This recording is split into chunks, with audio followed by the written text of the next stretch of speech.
Do you have this problem? You go to put your book on the wall and this happens. I need a place to put this stuff. I'm going to build myself these two minimalist bookshelves out of scrap 1/2-inch plywood.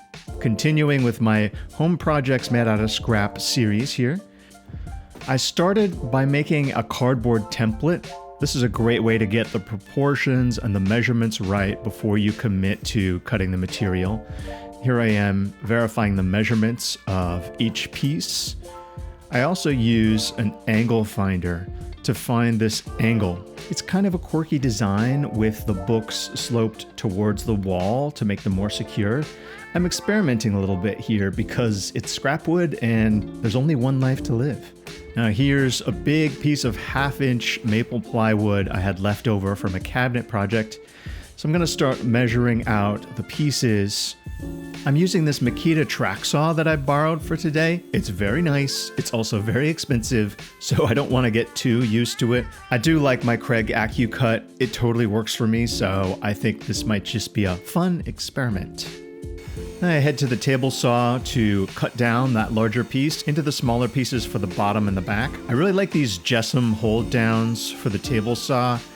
Although they're a little fiddly to get around when you're cutting, they do really help to prevent kickback.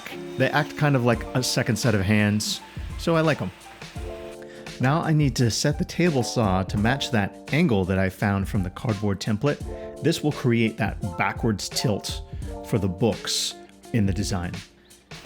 So now what I'm doing is running the back through the table saw.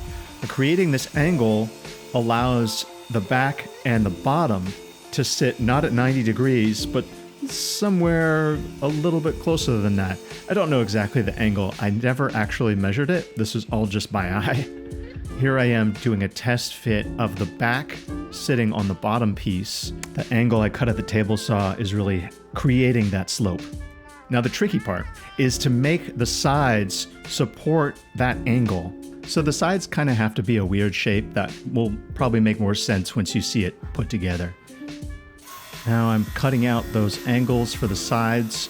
This is where having a track saw, or in this case the AccuCut, really shines. You could bring your tool straight to the workpiece and cut these non-90 degree angles pretty easily.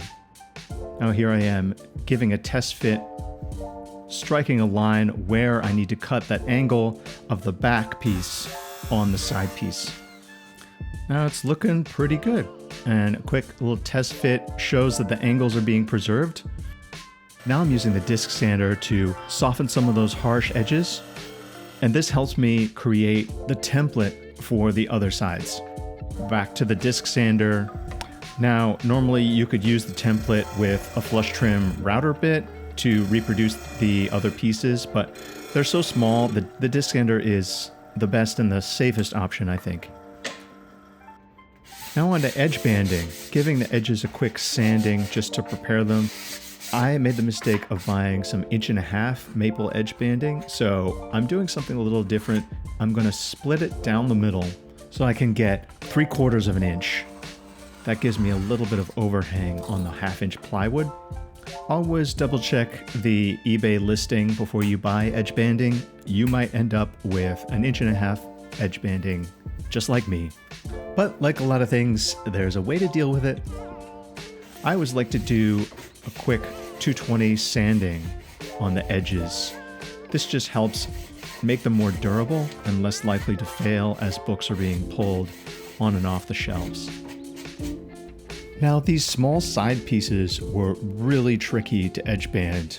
Because of the curves and the angles, there's really no easy way to get the edge banding to adhere other than to bend it using the heat from the iron.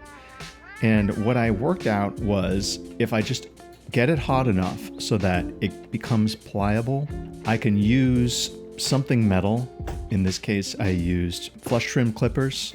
I could even use a palette knife to hold down the edge banding until it cools enough to assume the shape of this side piece.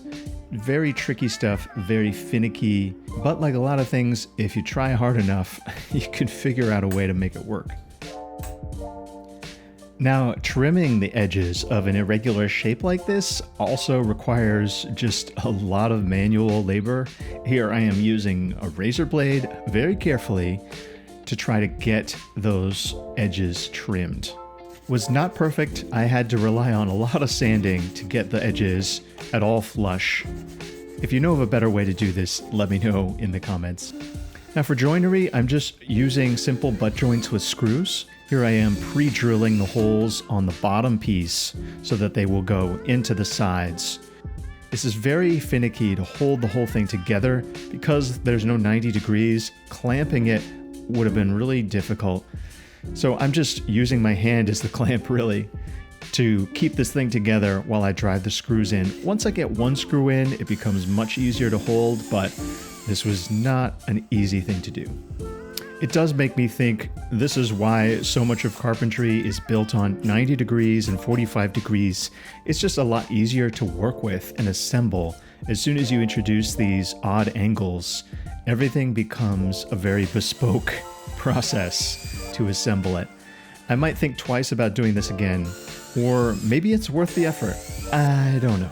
Now this is just the way that I'm choosing to assemble these two shelves. I am thinking this could be a fun project to do different joinery each time.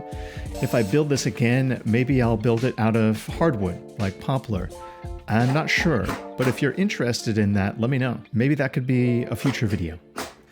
And here's the final two bookshelves assembled in the shop. Because they're so thin and minimal, I chose not to finish them. Just leaving them raw, I think, is the right move. And bringing them home, I finally solved my book falling problem. Such a relief. I'm pretty happy with how these turned out. They are designed to be pretty minimal, so the 1/2-inch plywood I think was the right choice of material. I love these small household projects. It gives you a chance to learn about different joinery, solve problems, and anytime you can learn, I think that is worthwhile. Thanks everybody for watching. Don't forget to hit like and subscribe, and I will see you next time.